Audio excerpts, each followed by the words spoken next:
My name is Adrian Lang and I want to talk about SetOff.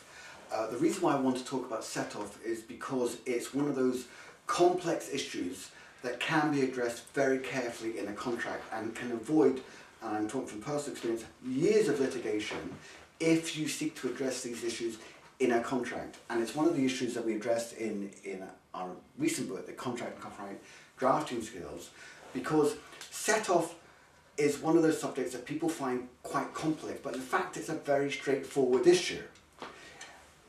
If I lend money to one person and that person then lends money to someone else and I pay that debt off to a third party, you suddenly got three people involved in debts. And the straightforward issue is to what extent I can say, if I've lent you £10, but I've paid somebody else £5 that you owe them, I don't owe you £10, I owe you £5.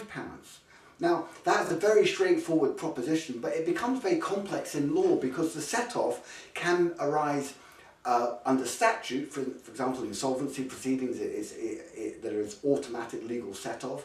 It can arise under common law, which is where there's no contract and statute doesn't apply, in which case you are reviewing literally hundreds of pages of decided cases and you're going to argue about that for a long time, I can guarantee you. Or you can get round all of that by addressing the issue in a contract. And it's not complicated, it's simply saying, first and foremost, do the parties accept that a set-off can apply? And if you do agree that if there's a dispute, at the end of the day, the only money I'm going to pay you as the other contracting party is what I actually, in fact, owe you.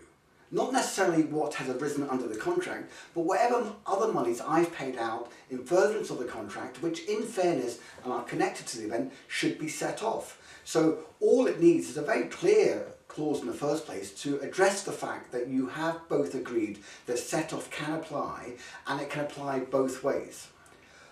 The next point is to say, does it apply in just open general terms, or do you want to limit it to a certain amount, or do you want to limit it to certain circumstances? But it is one of those types of issues where people think it doesn't matter.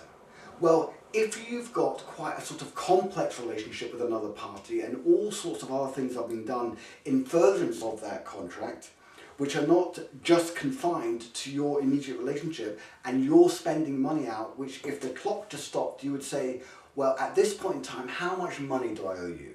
And that amount of money that I owe you isn't just what I owe you, but what I've paid out on your behalf that can be set off. So the way you avoid all the issues to do with statute, all the debates that go around common law, is you simply address the issue in a contract.